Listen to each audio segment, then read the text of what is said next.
dalam perbuatan syirik, dan wa du'a'u ghairillah, dan memohon meminta kepada selain dari Allah. Nabi, wali, syekh, ini semuanya dimintai. Yang paling utama itu adalah menyalahi iyyaka na'budu wa iyyaka nasta'in. Nah, begitu. Orang yang memohon meminta kepada selain dari Allah, itulah sababu syaqaihim wa syaqail umami sabiqah.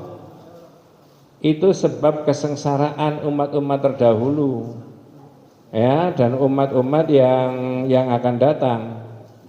Alladzaini ahlakahum wa bisababi du'aihim li auliyaihim min dunillahi.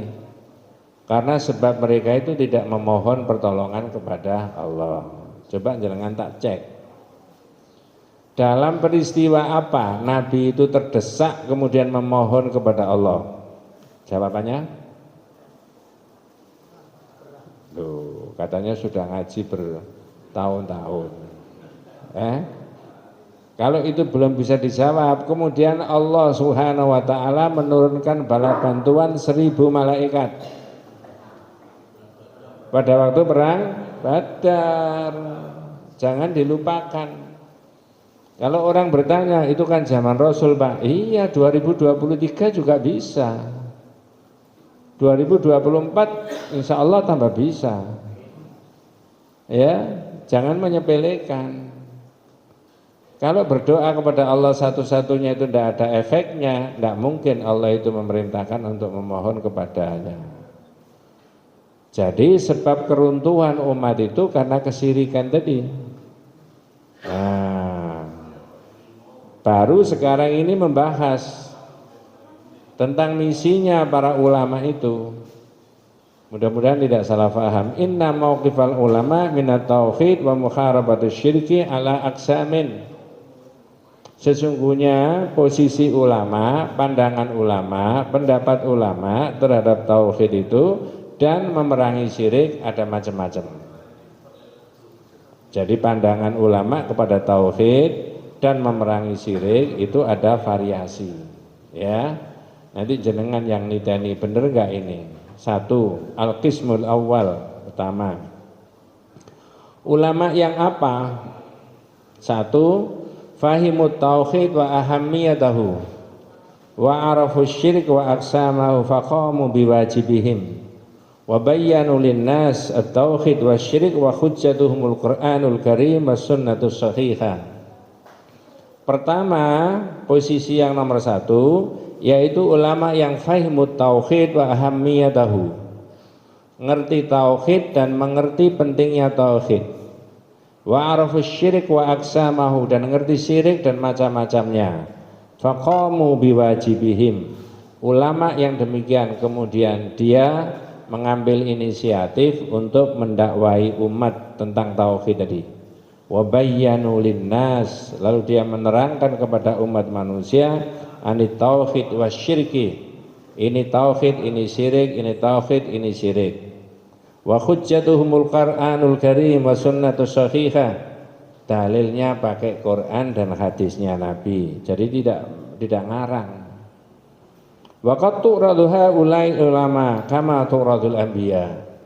Ulama yang model begini ini tadi, ya, yang mengerti tauhid, fahimut tauhid wa ahammiyatahu wa arafu syirik wa aqsamahu, ngerti syirik dan macam-macamnya, lalu dia mendakwahkan terus sepanjang hidupnya.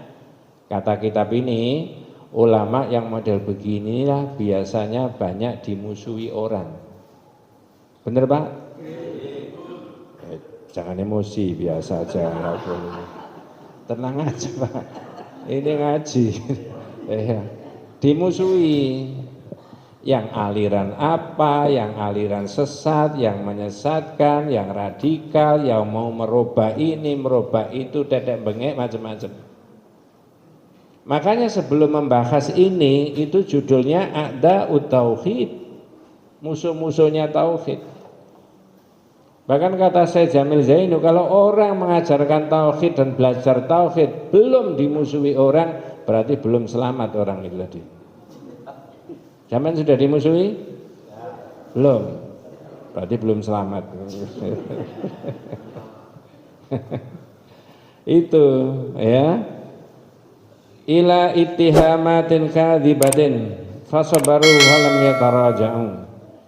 Lalu nasihatnya kalau ulama itu dimusuhi di dalam berdakwah kayak begitu, disuruh sabar. Tidak bisa menerima hari ini ya hari berikutnya, tidak bisa menerima pekan ini ya pekan berikutnya, tidak bisa tahun ini ya tahun berikutnya, dan seterusnya dan seterusnya. Naudzubillah min dzalik, bukan karena saya Pak ya. Saya ini ngaji ya, qadarullah, semuanya itu Allah yang mengendaki. Segmennya masyarakat ini macam-macam yang saya datangi itu Pak. Ya. Kelas ekonominya juga beda-beda, strata pendidikannya juga beda-beda, budayanya juga beda-beda. Kalau saya pelajari berikutnya, mungkin mazhabnya juga beda-beda, organisasinya juga beda-beda. Tapi karena ngajinya pakai tauhid dan jamaah juga bawa kitab, kita juga pakai kitab, maka boleh. Mana yang salah? Salahnya di mana kita boleh? Ternyata juga semakin hari responnya semakin banyak tentang orang yang kepengen tahu maknanya syahadat itu tadi. Jadi pinterkan saja umat dan masyarakat itu. Insya Allah nanti akan bisa menerima ajaran tauhid dan tidak memusuhi. Saya ulangi garis besarnya. Nomor satu adalah ulama yang ngerti tauhid, mengerti pentingnya tauhid, mengerti syirik dan macamnya syirik. Faqamu biwajibihim, lalu dia mendakwahkan. Wa bayyanu linnas anit tauhid wasyirik, lalu menjelaskan kepada umat manusia tentang tauhid dan syirik. Wa hujjatuhumul Qur'an wal haditsus sahih, dalilnya mereka yaitu Quran dan hadis yang sahih. Maka ulama yang demikian itu biasanya dibenci, tidak disukai, ini itu dan sebagainya. Saya tanya, apa kira-kira yang ini yang disebut warathatul anbiya itu? Kalau belum bisa dijawab, dengarkan yang nomor 2, model kedua. Kalau jenengan bisa tahu model kedua, model ketiga, bisa membandingkan nanti. Betul Pak ya? Kalau hanya diceritani yang satu, itu tidak bisa. Ya, mudah-mudahan tidak salah paham. Model kedua, al-qismu tsani minal ulama ahmilu da'wa ila tauhid alladhi huwa asasul Islam. Ya, farafu yad'una an-nas ila hukum was salat wal jihad wa ghairuha duna ayyusakhifu aqaidal muslimin. Perhatikan model kedua. Model kedua itu adalah ahmilu da'wa ila tauhid, mengabaikan dakwah tauhid. Jadi sepanjang-panjang hidupnya ulama ini nggak pernah menyentuh tentang tauhid. Alladzi huwa asasul Islam. Padahal tauhid itu merupakan dasar daripada agama apa? Islam. Lah kalau ulama ini mengabaikan tauhid, padahal tauhid itu merupakan asas dan dasar dari agama Islam, lalu apa yang diterangkan sepanjang hidupnya? Wa bayyanu linnas, ya, lalu menerangkan kepada manusia, farahu yad'unan nas ilal hukum was salat wal jihad wa ghairi dzalika.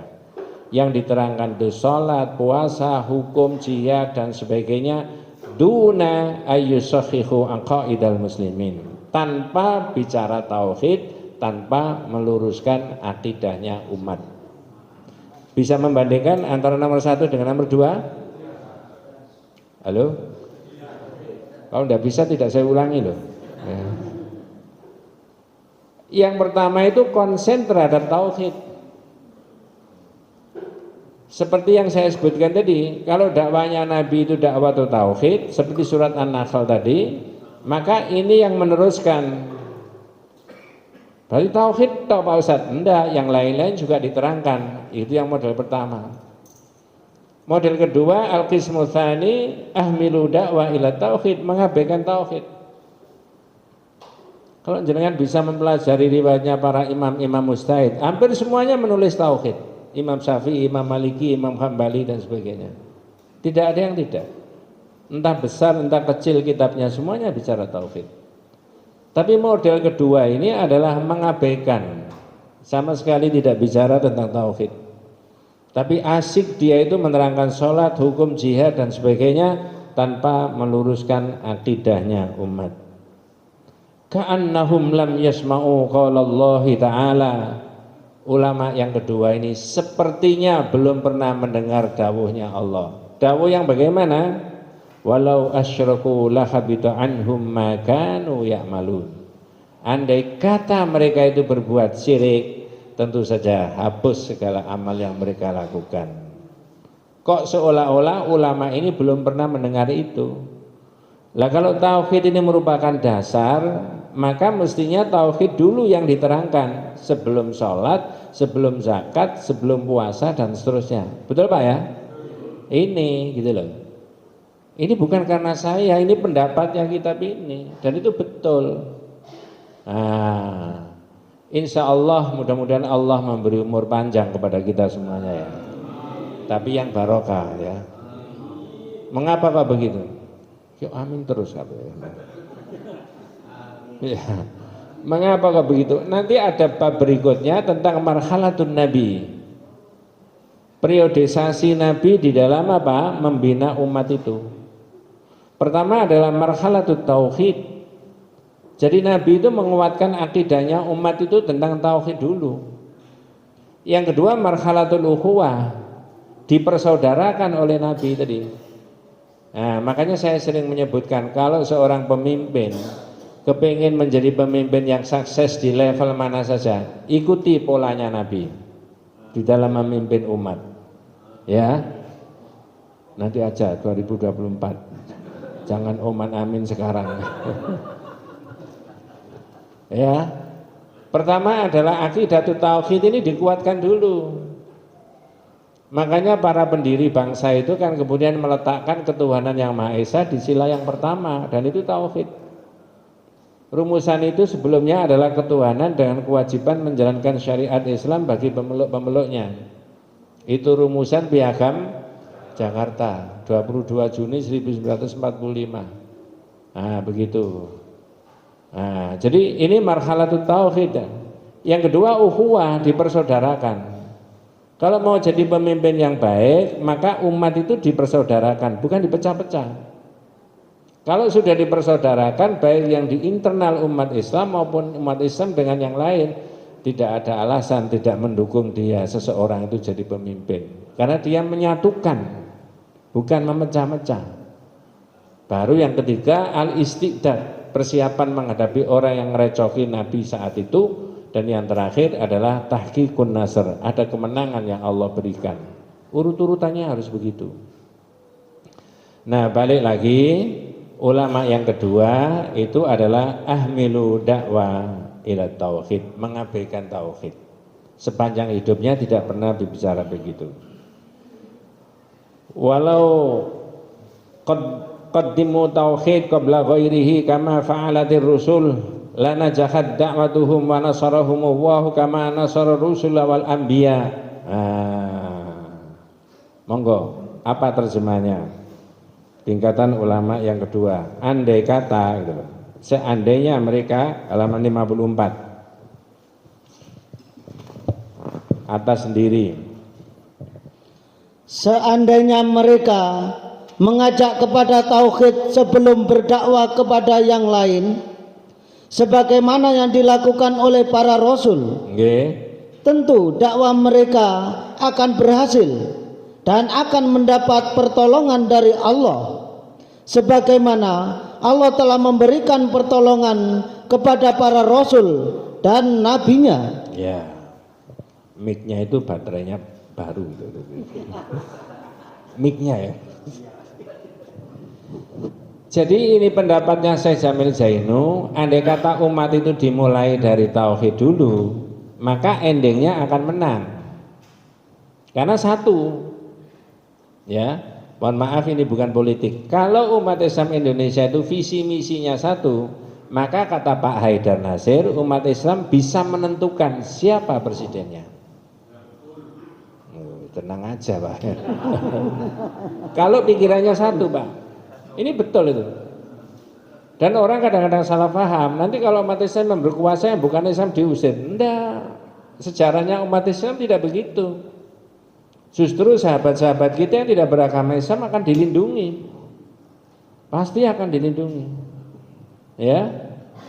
Sampai di situ aja. Tadi rekomendasinya dari kitab ini, andai kata orang itu mendahulukan dakwah tauhid, dalam konteks kita berbangsa saja ya, andai kata seluruh ulama, seluruh kiai bicara menyatukan umat dan baik Merauke, umat ini gampang diajak. Pasti begitu Pak, ya, pasti menang kalau dimulai dari tauhid dulu. Akidahnya sama, tidak ada yang syirik, dan Allah akan memberi pertolongan ketika umatnya itu tidak mampu. Dan itu pernah terjadi, ya. Nah, dalilnya dari mana umat itu akan menang ketika memulai dari dakwah tauhid? Itu kita baca surat An-Nur ayat 55. Di dalam ayat ini ada 3 janji yang Allah berikan kepada umat Islam. Tapi andai kata janji itu belum dipenuhi oleh Allah, jangan Allah yang disalahkan. Karena Allah itu tidak mungkin mengingkari apa? Janji. Yang kemungkinan mengingkari janji itu makhluknya Allah, yaitu manusia. Ada enggak Bu? Pak, manusia itu berjanji, janji-janji, tinggal janji. Banyak. Banyak. Janji-janji, tinggal janji. Ayatnya begini, wa'adallahu alladhina amanu minkum wa amilus shalihat. Apa Pak bahasa Indonesianya? Monggo. Dan Allah telah berjanji kepada orang-orang yang beriman di antara kamu dan mengerjakan amal-amal soleh. Udah. Itu titik tekannya 2. Amanu wa amilus sholihat. Iman kepada Allah berarti menonjolkan akidah tauhid. Wa amilus sholihat berarti orang itu mengamalkan sunnah-sunnahnya Nabi. Kalau amanu berarti orang itu adalah akidah tauhidnya baik, jauh dari syirik. Kalau amilus sholihat, mengamalkan wa amilus sholihat, beramal soleh, berarti orang itu mengamalkan sunnah Nabi, menjauhkan diri dari apa? Bid'ah. Itu kuncinya. Amalkan tauhid dengan sebaik-baikan, jauhkan daripada syirik, kemudian kuatkan ibadah kepada Allah sesuai dengan yang diajarkan oleh Nabi, berarti jauhkan dari perbuatan apa? Bid'ah. Karena prinsipnya orang yang sudah syahadat tentang Rasulullah itu salah satu maknanya la ibadata illa ma jaa bihi Rasulullah SAW. Tidak ada model ibadah kecuali yang diajarkan oleh Nabi. Betul Pak ya? Tidak ada model ibadah kecuali yang diajarkan oleh Nabi. Nah, kalau umat Islam boleh membuat ibadah sendiri-sendiri, nanti kacau agama itu. Ya. Maka Syekh Shalih Al-Utsaimin itu menyebutkan umat Islam itu tidak bisa bersatu karena ada yang terjerumus dalam perbuatan syirik. Umat Islam itu tidak bersatu karena ada yang terjerumus dalam perbuatan bid'ah. Kalau menjauhkan diri dari syirik dan kembali kepada sunnah, pasti satu warnanya. Nah, begitu. Balik ke janji Allah tadi terhadap orang yang beriman dan beramal soleh. Apa saja janjinya Allah menurut ayat ini? Bahwa Dia sungguh-sungguh akan menjadikan mereka berkuasa di bumi, sebagaimana Dia telah menjadikan orang-orang yang sebelum mereka berkuasa. Apakah umat Islam sekarang ini sudah berkuasa? Belum. Di mana maksudnya itu? Di dunia internasional, apakah umat Islam itu sudah berkuasa? Belum. Ada enggak di belahan dunia sana umat Islam itu kemudian dikuyau-kuyau, diintimidasi, tapi umat Islam seluruh dunia tidak berdaya? Ada toh? Ada. Ya. Yang sekarang, ya. Dulu Myanmar kan juga ada toh, Pak? Iya. Coba tak potong. Mudah-mudahan tidak salah paham. Paus Yohanes Paulus II zaman Pak Harto itu pernah datang ke Indonesia. Namanya kunjungan kenegaraan, bidangnya keagamaan. Pimpinan orang Katolik seluruh dunia. Maka yang ditemui adalah para kiai dan para ustadz. Ustadz dah kanggo, ya ulama lah kiai, aja ustadz. Kecilin ya. Ada salah seorang kiai dari Yogyakarta yang ditanya sama Paus Yohanes Paulus II, Pak Kiai, di Indonesia, bahasa Indonesianya begini, Pak Kiai, di Indonesia itu kok bisa rukun antara orang Islam, Kristen, Hindu, Buddha, Katolik, Protestan itu gimana itu? Namanya kiai, jurusnya banyak, jawabnya enteng tapi jitu. Jawabannya begini, ya karena di Indonesia itu masih mayoritas penduduknya beragama Islam. Ngerti maksudnya? Karena kita masih mayoritas. Mudah-mudahan tidak terjadi terhadap anak cucu kita. Andai kata umat Islam itu tinggal 25% di Indonesia, mau diapakan kira-kira kita? Wah, 85%-nya kayak gini kok. Ya. Loh itu loh, dan itu betul. Di dunia internasional kan begitu. Ketika umat Islam itu minoritas. Padahal hak beragama itu adalah hak individu. Deklarasi PBB tentang hak asasi manusia termasuk adalah hak beragama. Mestinya yang mayoritas itu di sini negara itu bukan umat Islam, lalu ada hanya 2-3 umat Islam, harus dilindungi. Sama dengan umat Islam melindungi orang-orang yang tidak beragama Islam. Makanya di Islam itu ada konsep lakum dinukum, ya sudah lain-lain, tidak apa-apa.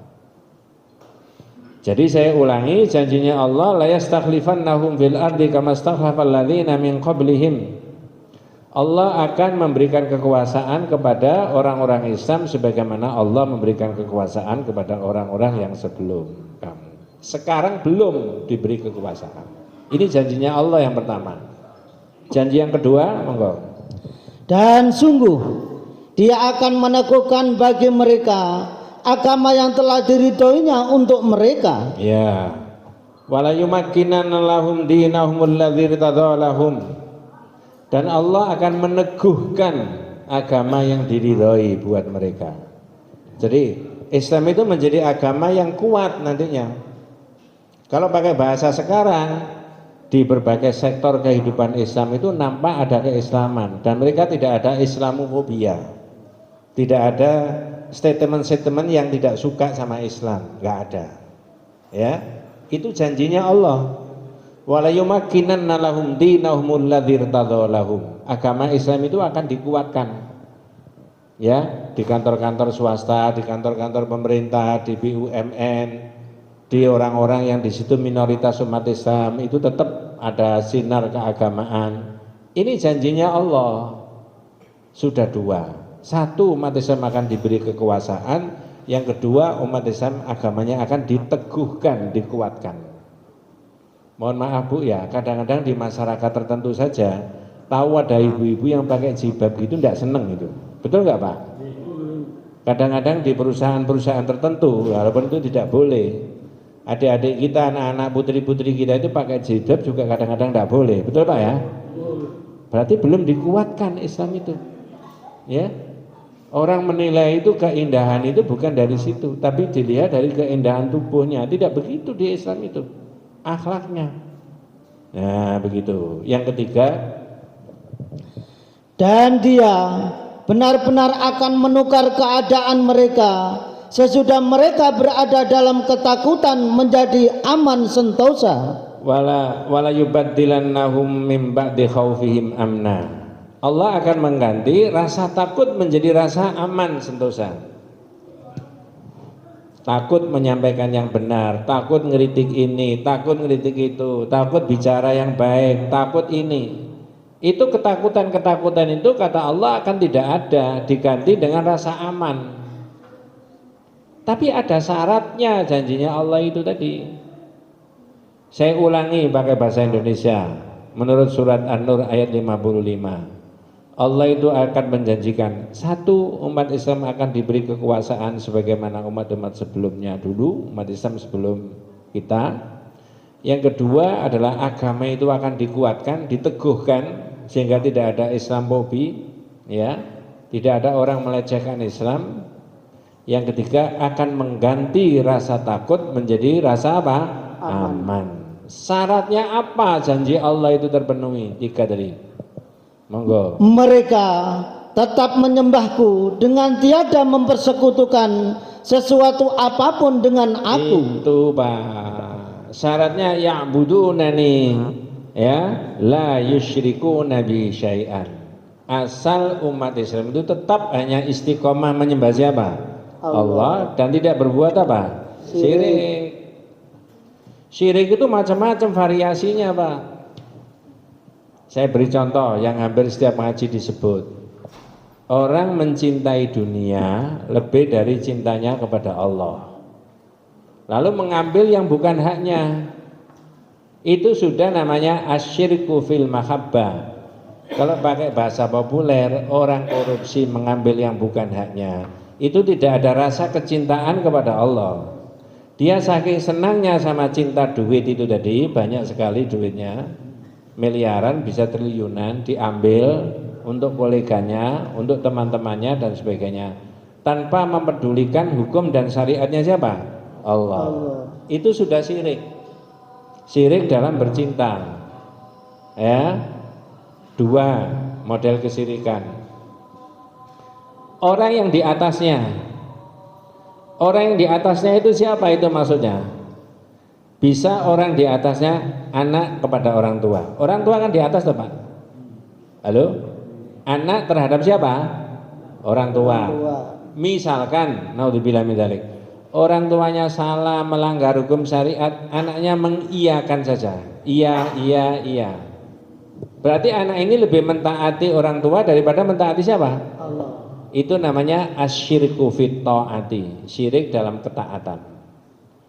Mohon maaf, naudzubillah min dzalik, ustadznya salah, naudzubillah. Kiainya salah, melanggar hukum dan syariat, tidak berani ngomong yang benar. Lalu jamaahnya, santrinya itu ikut saja. Itu namanya asyirku fit ta'ati. Ya, pimpinannya salah. Orang nomor 1 sampai orang nomor 71. Ada tak orang nomor 71? Enggak ada, wong ini karangan saya sendiri. Salah, lalu diikuti terus. Itu di konsep tauhid tidak ada. Jadi syaratnya 3 yang akan diberikan oleh Allah, janjinya Allah pasti benar. Akan memberikan kekuasaan, kemudian akan meneguhkan agama yang diridhoi, akan mengganti rasa takut menjadi rasa aman. Syaratnya jangan ada yang berbuat apa? Syirik. Coba tak tambahi sedikit ya, 1-2 menit. Kalau menurut ketentuan Departemen Agama, kalau sudah adzan kan sudah suruh berhenti toh. Ya. Saya tambahin. Jenengan mengerti peristiwa yang dialami Rasulullah di dalam perang Uhud, menang apa kalah? Gitu aja dulu. Perang Uhud kalah. Ada enggak sahabat-sahabatnya Rasulullah yang menjadi syuhada, mati syahid? Ada. Jumlahnya banyak, pikir-pikir banyak Pak. 70 Pak ya. Nabinya masih ada? Ditungguin nabinya sendiri? Kok bisa kalah?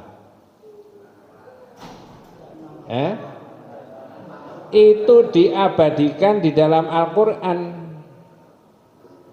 ya, supaya orang yang baca Al-Quran itu sampai sekarang bisa mengambil pelajaran dari situ ya. Silakan dilihat surat Al-Imran ya, ayat 152.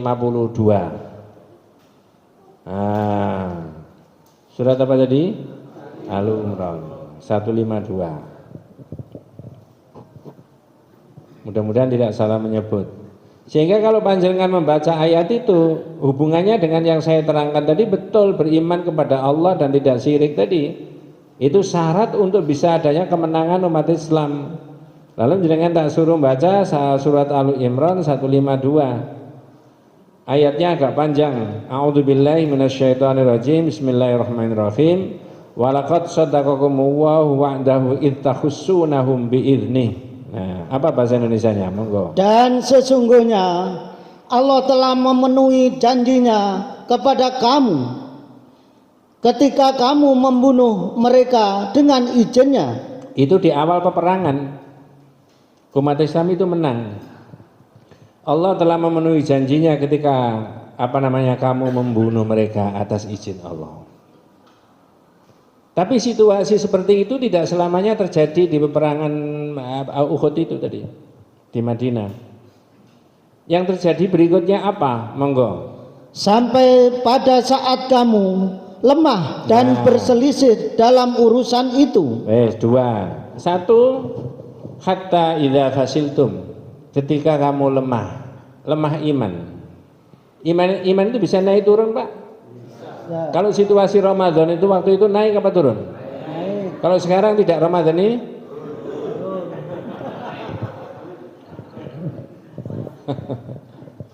Ini yang dawuh Allah.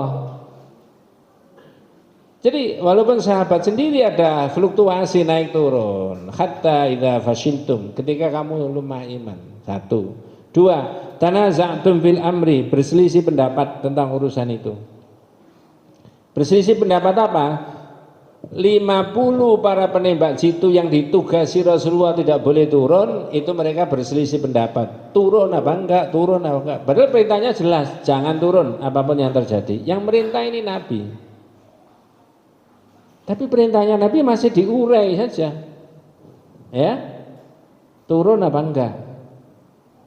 Lanjut ya, itu kelemahan yang kedua, berselisih pendapat tentang urusan itu. Yang ketiga, dan mendurhakai perintah Rasul sesudah Allah memperlihatkan kepadamu apa yang kamu sukai. Mendurhakai perintah Rasul. Perintahnya Rasul tadi apa? Jangan turun. Tapi diabaikan. Dikiranya itu perintah-perintah biasa. Padahal yang merintah itu Muhammad Rasulullah, bukan Muhammad Surabaya. Ya. Apalagi Muhammad Mojokerto. Podo wae. Ini Muhammad Rasulullah. Jadi kelemahannya tiga. Satu, lemah iman, berselisih pendapat, mengabaikan perintah Rasul. Setelah Allah menunjukkan apa yang kamu sukai. Yang mereka sukai apa, Pak? Harta. Lanjut terjemahnya. Di antaramu ada orang yang mengendaki dunia. Terus? Dan di antara kamu ada orang yang mengendaki akhirat. Wes, dalam perjuangan ada yang mengendaki dunia, ada yang mengendaki apa? Akhirat. Loh itu loh diterangkan. Sampai kapanpun perjuangan umat Islam kalau terpecah, ada yang boncengi hanya kepingin dunia, tidak akan menang. Iya kan? Ini di depan mata kita 2024 itu. Kalau ada umat Islam yang memboncengi hanya kepentingan dunia, jangan harap ada kemenangan. Tapi kalau semua komandonya sama, pasti menang. 80% Pak umat Islam. Ya ini bukan rasis ya, enggak. Tapi boleh nggak umat Islam itu memilih pemimpin yang terbaik di antara mereka? Boleh. Harus, bukan hanya boleh. Harus. Sampai kok semangat kok dijak ngomong gitu. Iya Pak. Saya mengambil pelajaran dari perang Uhud itu. Nabinya masih ada, kok bisa kalah? Kelemahannya 3 tadi. Nah itu. Ya. Ayat ini di dalam kitab Al-Qaulul Mufid ada keterangan khasalat hazimatul muslimin li ma'siyatin wahidah. Terjadi keguncangan di internal umat Islam karena ada satu kemaksiatan. Satu kemaksiatan saja itu bisa berantakan umat Islam. Mengabaikan perintah Rasul. Fanahnul an nuridul intisar minallah, dan kita sekarang itu mengendaki pertolongan dari Allah. Kata kitab itu. Ya. Wal ma'asi katsiratun indana, padahal maksiat bertebaran di mana-mana. Yang akidahnya tidak baik, yang sholatnya tidak baik, yang sesama saudara umat Islam tidak baik, ya, maka dari mana kita bisa ada kemenangan? Di situ kata Al-Utsaimin, ya, wal ma'asi katsiratun indana, fala yumkin, ya, maduna fi hadzal hal. Kalau kita masih kondisinya seperti itu. Jadi saya baru menerangkan kepada kita semuanya dari 5 poin variasinya ulama terhadap tauhid tadi. Yang pertama adalah ulama yang mengerti tauhid, mengerti pentingnya tauhid, mengerti syirik dan macam-macam syirik, lalu mendakwakan. Yang kedua, ulama yang mengabaikan tauhid, padahal tauhid itu merupakan asasul Islam. Lalu apa yang dia terangkan? Farahu yad'unan nas ila salat wal hukum wal jihad wa ghairiha duna ayusakhihu aqaidal muslimin. Yang diterangkan itu salat, puasa, zakat dan sebagainya tanpa menjelaskan tentang akidah umat Islam, mengabaikan tauhid. Dari situ panjenengan bisa membandingkan yang kira-kira warathatul anbiya yang mana? Yang pertama apa yang kedua? Yang pertama. Yang ketiga, keempat dan kelima tunggu nanti ya.